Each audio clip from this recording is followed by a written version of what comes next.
Good morning, dear student. After knowing the quantum numbers, now we will do the electronic arrangement in orbitals. Means कि जब हमने पूरे के पूरे quantum numbers n, l, m, s ये चारों quantum numbers हमने पढ़ लिए हैं. We know that how can we determine the value of n, l, m and s. So we can now arrange the electron around the nucleus.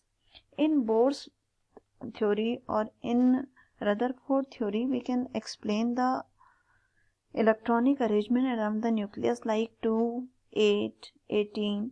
But in new criteria, when we use the quantum numbers or quantum mechanics, then we know that each atom has definite electron arrangement depending upon the number of electron present. हर एक atom का एक अलग अपना एक arrangement होता है electron का और डिपेंड करता है कि उसमें कितने नंबर ऑफ इलेक्ट्रॉन्स हैं. The distribution of electron in an atom is different. Atomic orbital is based on sum rule. तो इलेक्ट्रॉन का अरेंजमेंट किस तरीके से होना चाहिए उसके लिए स्पेशली कुछ रूल्स फॉलो होते हैं इलेक्ट्रॉनिक कॉन्फ़िगरेशन लिखने के लिए. बेसिकली 3 रूल्स हैं जिसमें सबसे पहले आता है आपका अबव प्रिंसिपल, सेकंड आपका आता है पॉलीज एक्सक्लूजन प्रिंसिपल, थर्ड आता है आपका हुंड्स रूल. ठीक है, तो वन बाय वन हम इसको डिस्कस करेंगे. सबसे पहले अबव प्रिंसिपल.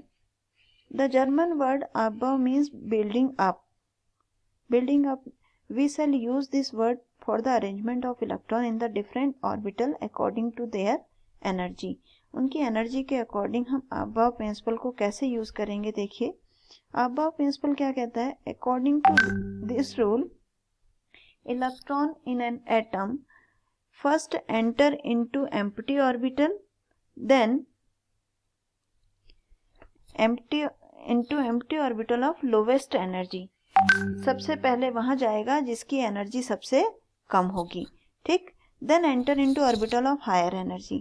फिर हायर एनर्जी में जाएगा. In this way electron are arranged in the orbital based on their energy.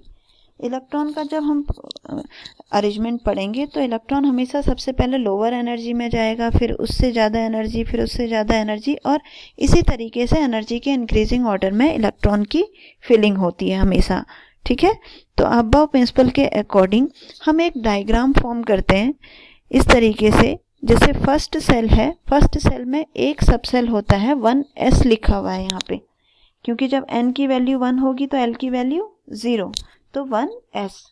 First वाली सेल में सिर्फ एक सब सेल है 1s. सेकेंड वाली सेल की बात करें तो n इज इक्वल टू 2 और l इज इक्वल टू 0 और 1. 0 हम लिखते हैं s के लिए, 1 हम लिखते हैं p के लिए. तो 2 सब सेल यहाँ पे होती हैं 2s और 2p. इसी तरीके से n इज इक्वल टू 3 की बात करें तो l इज इक्वल टू हो गया 0 1 2. 0 for s, 1 for p and 2 for d. तो 3s 3p एंड 3d. इसी तरीके से 4 में 4s 4p 4d 4f. मैंने आपको बताया था कि 4f से आगे हम g वाला कंसीडर नहीं करते हैं, तो 5s 5p 5d 5f. इसी तरीके से 6s 6p 6d 6f, 7s 7p 7d 7f. ठीक, तो किस तरीके से इलेक्ट्रॉन फिल होगा. जिसके लिए n की वैल्यू सबसे कम होती है उसकी एनर्जी सबसे कम होगी, क्योंकि एनर्जी बोर कॉन्सेप्ट के अकॉर्डिंग जो सबसे पहली सेल होगी उसकी एनर्जी कम होगी. जैसे जैसे सेल बाहर की तरफ बढ़ती जाएंगी उनकी एनर्जी भी ज़्यादा हो जाएगी. तो इलेक्ट्रॉन सबसे पहले कहाँ जाएगा 1s, फिर 2s, फिर 2p, फिर 3s. आप ऊपर से यहाँ से एरो बनाते चले जाएंगे. 1s 2s 2p 3s, फिर 3p 4s, और फिर 3d 4p 5s, 4d 5p 6s, 4f 5d 6p 7s. तो पहले आप इस तरीके से इसको बनाएंगे. उसके बाद आप देखेंगे कि एनर्जी का जो ऑर्डर है वो कैसे होगा. 1s 2s 2p 3s 3p 4s 3d 4p 4s. इस तरीके से आप इसको एनर्जी के इंक्रीजिंग ऑर्डर में लिख सकते हैं. यह है अबव प्रिंसिपल. अगर इलेक्ट्रॉन हमारे पास 4 इलेक्ट्रॉन हैं, 4 इलेक्ट्रॉन वाला कोई भी एलिमेंट है, तो पहले इलेक्ट्रॉन कहाँ जाएगा 1s में. अब 1s में कितने इलेक्ट्रॉन जा सकते हैं? एक ऑर्बिटल में मैक्सिमम 2 इलेक्ट्रॉन हो सकते हैं। ठीक है, अभी पढ़ते हैं आगे, चलिए। The arrangement of electron in N orbital atom can be given by n+n rule. और इसी अरेंजमेंट को हम n+n रूल से भी दे सकते हैं। इस n+n रूल देखिए इंपॉर्टेंट है एक दो जगह पे। If n+n value is same for different orbital, जैसे अगर हम 1s की बात करें, n की वैल्यू 1, s की वैल्यू 0, तो टोटल हो गया 1। जिसके लिए n+l की वैल्यू कम होगी, उसकी एनर्जी भी कम होगी, वहाँ इलेक्ट्रॉन पहले जाएगा। 2s के लिए n+l 2 हो गया, 2p के लिए 3 हो गया, तो 2s 2p में से पहले 2s में जाएगा, फिर 2p में जाएगा। ठीक, फिर आया 3s, 3s के लिए 3 है, 3p के लिए 4 है, तो पहले 3s में जाएगा, फिर 3p में जाएगा। अब एक केस देखिए जहाँ पे n+l दोनों के लिए बराबर है, 2p के लिए भी बराबर है और 3s के लिए भी बराबर है। तो उस केस में जहाँ n की वैल्यू कम होगी वहाँ इलेक्ट्रॉन पहले जाएगा, उसकी एनर्जी कम होगी। जिसके लिए n की वैल्यू कम, उसके लिए एनर्जी भी कम होगी। अब इससे आगे बढ़ते हैं, देखिए 3p के लिए n+l है 4 और 4s के लिए है 4, तो इलेक्ट्रॉन पहले कहाँ जाना चाहिए? इलेक्ट्रॉन पहले जाना चाहिए जिसके लिए n की वैल्यू कम है, यानी कि 3p। ठीक, फिर अगेन 4s और 5d, 4 जबकि 4 वाली सबसेल है, n की वैल्यू 4 है, ठीक है, लेकिन 3d के लिए n+l 5 है, तो यहाँ पे पहले वही जाएगा जिसके लिए n+l कम है। इसीलिए हम क्या देखते हैं यहाँ पे, देखो पहले 1s 2s 2p 3s 3p, पहले 4s में जा रहा है, फिर 3d में जा रहा है। ठीक है, क्योंकि 4s के लिए n+l की वैल्यू कम है। क्लियर हो गया? तो इस तरीके से हम इसको बता सकते हैं कि कहाँ पे इलेक्ट्रॉन पहले जाएगा, किसकी एनर्जी कम होगी। ठीक है, अब इसके बाद एक नया दूसरा रूल आता है, पॉलीज एक्सक्लूजन प्रिंसिपल। ये बहुत इंपॉर्टेंट रूल है। The number of electron to be filled in various orbital is restricted by exclusion principle. अभी तक हम पढ़ रहे हैं कि एनर्जी का ऑर्डर क्या है। अब प्रिंसिपल में हमने बता दिया कि एनर्जी का ऑर्डर क्या होगा, बट पॉलीज ने एक प्रिंसिपल दिया। According to this principle, no two electron in an atom can have same set of 4 quantum number. एक एटम में कोई भी 2 इलेक्ट्रॉन ऐसे नहीं हो सकते जिनके लिए सारे क्वांटम नंबर सेम हो। अगर बाकी क्वांटम नंबर सेम हो भी जाएंगे, तब भी जो लास्ट स्पिन क्वांटम नंबर है वो कभी भी सेम नहीं हो सकता।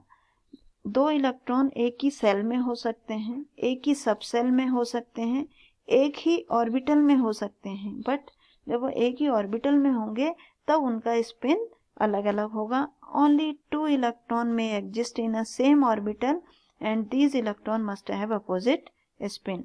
और उनका स्पिन क्या होना चाहिए? हमेशा अपोजिट होना चाहिए। मीन्स हम जो यहाँ पे बात कर रहे थे कि 1s में कितने इलेक्ट्रॉन जाएंगे, 1s में हमेशा 2 इलेक्ट्रॉन, हर ऑर्बिटल में मैक्सिमम कितने इलेक्ट्रॉन हो सकते हैं? 2 से ज़्यादा नहीं हो सकते। बस हमें ध्यान कितना रखना पड़ेगा कि 2s जब हमने वो पढ़ा था क्वांटम नंबर, तो हमें पता है कि जो l है वो बताता है सबसेल और जो m है वो बताता है ऑर्बिटल। 2s में एक ही ऑर्बिटल है, क्योंकि s यानी l0 तो m भी 0, एक ही ऑर्बिटल है, तो एक ऑर्बिटल में कितने इलेक्ट्रॉन? 2, तो 1s में भी 2 जाएंगे, 2s में भी 2 जाएंगे। अब बात करते हैं 2p की। यहाँ पे l की वैल्यू है 1, तो m कितने हो जाएंगे? -1 0 +1, यानी 2p में 3 ऑर्बिटल होते हैं।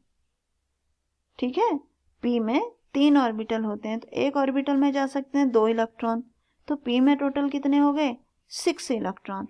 तो p सब सेल में हमेशा कितने जाएंगे? 6। इसी तरीके से d में 5 ऑर्बिटल होते हैं, तो d में मैक्सिमम कितने जा सकते हैं? 10। f में 7 ऑर्बिटल होते हैं, तो f में मैक्सिमम कितने जा सकते हैं? 14 इलेक्ट्रॉन। तो ये है पॉलीज एक्सक्लूजन प्रिंसिपल। ठीक है, इसके बाद एक लास्ट रूल है, Hund's rule of maximum multiplicity. इसके अकॉर्डिंग जो ऑर्बिटल जिनकी हम बात करें कि p में 3 है या d में 5 हैं, वो क्या है, उनको कहा जा रहा है डीजनरेटेड ऑर्बिटल, मीन्स सबकी एनर्जी सेम है। तो इलेक्ट्रॉन किसी में भी पहले जा सकता है, ऐसा नहीं है कि पी एक्स में पहले जा रहा है, पी वाई में बाद में जा रहा है, तो किसी में भी वो पहले जा सकता है। और ये कहता है कि pairing of electron in the orbital belonging to the same subshell does not takes place until each orbital belonging to that subcell has got one electron each. Means पहले सब में एक एक इलेक्ट्रॉन जाएगा, उसके बाद उनमें पेयरिंग होगी। ठीक, जैसे यह है p x, p y, p Z.